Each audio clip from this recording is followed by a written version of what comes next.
मन करे जाई कि कोर्ट मेरे भाई रिपोर्ट लिखवाई के छोड़ा नींद चैन सगरो उड़ा ले दिया न लागे वो भाई।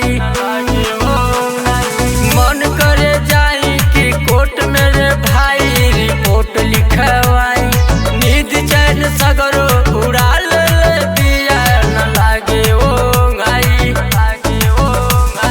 लाल लाल ओठो कर लागे चकले की दिलवा पटा का मोरा डल ले दिया हाय फलनवा के बेटी। दिलवा पटा का मोरा डल ले दिया हाय फलनवा के बेटी। ढेर न परेशान बानी हो फलनवा के बेटी।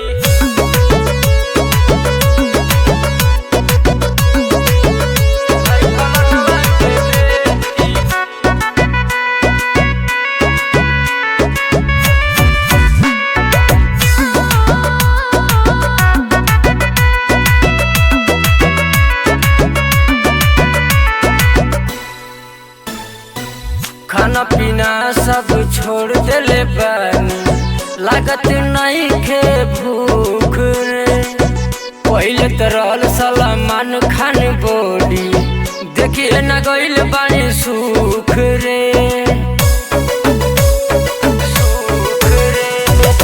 खाना पीना सब छोड़ देले बानी लागत नहीं खे भूख रे।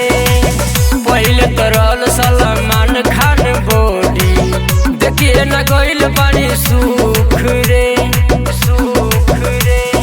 लाल लाल ओठो कर लागे चकले की दिलवा पटा का मोरा डल ले बिया हाय फलनवा के बेटी। दिलवा पटा का मोरा डल ले बिया हाय फलनवा के बेटी।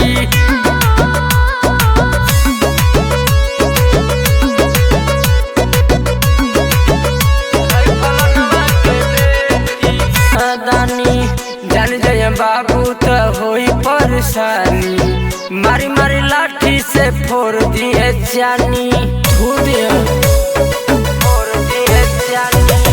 सोनी संवरिया एक बात ला तू मानी राकेश राज ना करा नादानी। जान जय बाबू तो होई परेशानी मारी मारी लाठी से फोड़ दिए जानी। लाल लाल ओठो कर लागे चकले दिलवा पटा का मोरा डल ले बिया आई फलनवा के बेटी। दिलवा पटा का मोरा डल ले बिया आई फलनवा के बेटी।